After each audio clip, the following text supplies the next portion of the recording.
Booba a produit 10 albums et en a vendu presque 3 millions, se classant à la 4e place des rappeurs ayant le plus vendu d'albums dans l'histoire du rap français.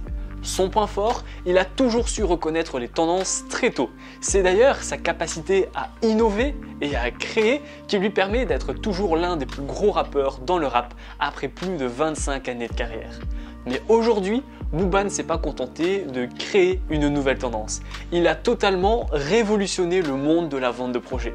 Dans cette vidéo, on va voir ensemble comment Booba a eu l'idée du siècle avec son projet de NFT qui a rapporté plus de 600 000 €.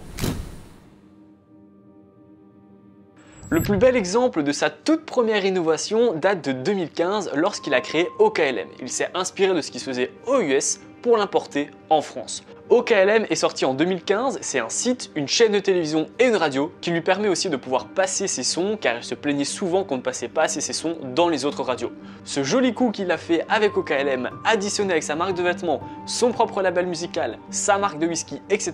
permet de montrer sa présence partout afin de pouvoir voir à quel point c'est un vrai businessman en plus d'être un chanteur et producteur. Dès lors que Booba trouve un moyen de cartonner, de se diversifier et de se faire de l'argent, il n'hésite pas une seule seconde et bien souvent ça fait un triomphe. Cette année, il est allé encore plus loin. Il disait dans un interview que les disques en physique ne se vendaient plus. Il a donc trouvé une idée à la mode qui combine technologie, argent et musique tout en créant de l'exclusivité et du haut de gamme comme pour sa marque de whisky et de vêtements. Booba a créé 5 cartes NFT différentes en 25 000 exemplaires au total qui permet de découvrir en avant-première son clip de rap TN qui est déjà sorti le lundi 8 novembre pour les membres qui avaient les cartes NFT. Pour les autres, il faudra encore attendre. Mais attention, il a compris que ce nouvel univers pouvait lui rapporter beaucoup d'argent. Mais je tiens à dire que ce n'est pas le premier à avoir eu cette idée de génie. Un autre rappeur, Ryless, que j'adore et que vous connaissez sûrement, c'est un rappeur français qui fait des sons en anglais.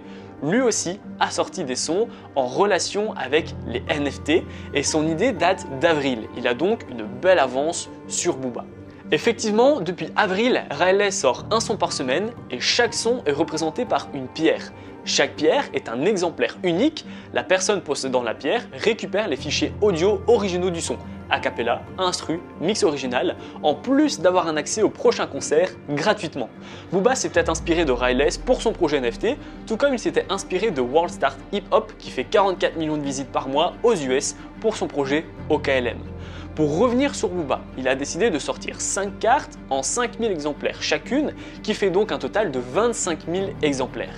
Ces cartes, qui se vendaient au début autour des 20 €, est une opportunité extraordinaire. Si j'étais un ultra fan, je n'hésiterais pas une seule seconde à dépenser quelques dizaines d'euros pour découvrir en avant-première le clip de Booba. Je me sentirais encore plus attaché à lui car j'aurais découvert son clip avant les fans basiques et en plus cela me permet de mettre un pied dans les NFT car une fois qu'on a acheté les cartes, on peut les revendre. À l'heure où je tourne cette vidéo, les cartes NFT se vendent autour des 40 $ au plus bas et ont déjà été vendues plusieurs centaines d'euros au plus haut. Mais pour le commun des mortels, on pourrait se demander qu'est-ce que sont ces fameux NFT qui font tant parler et pourtant ils sont assez mystérieux. Alors, les NFT, Non-Fungible Token, c'est super simple. Dans la vie, si vous voulez acheter une feuille d'or de Napoléon par exemple, vous allez recevoir également un certificat qui dit que vous êtes bien le propriétaire de cette feuille d'or en question. Les NFT, c'est exactement pareil. C'est un jeton de crypto-monnaie qui vient certifier votre achat dans la blockchain. Il ne peut pas être remplacé par un autre jeton, ce qui fait votre achat une pièce unique. Et la blockchain, eh bien, c'est un réseau décentralisé et ultra sécurisé. Ça veut dire qu'il n'aura aucune banque pour réguler ou diriger le réseau. Chaque transaction passe par la blockchain et ce sont les membres du réseau qui vont contrôler votre transaction. Il est donc impossible de vous arnaquer sur une transaction car elle sera vérifiée par chaque membre du réseau avant d'être acceptée. Ces membres, ce sont des mineurs. Des machines vont vérifier et approuver des transactions toute la journée et en échange, elle va générer un petit peu d'argent sur chaque transaction. En achetant le clip de Booba en NFT, vous avez la certification qui dit que vous êtes bien le propriétaire du NFT. Ce jeton, vous pouvez le revendre encore plus cher si ce que vous avez acheté parle aux gens. Si j'achète un tableau NFT avec un singe et des lunettes de soleil à 10 $ et que par je ne sais quel hype, tout le monde veut ce singe, car je vous le rappelle, il est unique, il n'y en aura pas deux de ce singe, je peux très bien le vendre 100 fois plus cher grâce à ma certification. Et Booba a compris la puissance des NFT et a proposé des cartes NFT à ses fans pour but de les revendre et de faire de l'argent tout simplement. C'est chose faite, car il a tout vendu et très rapidement pour 720 984 $, soit plus de 600 000 €. Booba n'est pas le premier à avoir eu cette idée, mais c'est le rappeur le plus gros et le plus connu qui a une fanbase énorme. Car maintenant qu'il a ses 25 000 clients et fans numériques, il va pouvoir les utiliser pour gagner encore plus d'argent, mais également remercier ses fans les plus fidèles.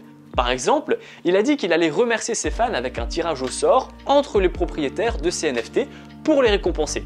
Il est également indiqué sur le site que la 92e personne à se connecter gagnera l'accès VIP au Stade de France pour aller le voir. Pour le côté gain d'argent, je vois personnellement un accès privé pour vendre des places de ses concerts en avant-première ou un accès privé pour écouter ses futures chansons, etc. Ses fans devraient également s'arracher les places comme pour les cartes NFT, et Booba pourra s'enrichir encore plus. Car maintenant qu'il a 150 Ethers, quand on sait que cette crypto a fait x10 en un an, on peut vraiment s'imaginer une super plus-value qui aurait pu faire gagner à Booba des millions d'euros s'il avait décidé de les garder à long terme. Je parle au passé car Booba a décidé de ne pas garder l'entièreté de ses 150 Ethereum. Il a posté avec son compte OKLM une photo d'une villa avec en légende « Grâce au succès de son NFT, Booba s'achète une nouvelle maison ». Attention, cela ne veut pas dire qu'il a fait le choix de tout investir dans l'immobilier. J'ai de fortes raisons de croire que Booba a de la crypto-monnaie car on a la possibilité d'acheter des produits de sa marque de vêtements avec des bitcoins, des litecoins ou autres crypto-monnaies via Coin Payment. Cela montre bien que Booba est au goût du jour et qu'il compte bien profiter de la révolution qu'est le monde de la crypto-monnaie. Et vous, quelle est votre relation avec les NFT et la crypto-monnaie? Est-ce que vous croyez en cette technologie autant que Booba ou est-ce que vous avez peur de la régulation qui pourrait mettre fin à cet argent un peu trop facile?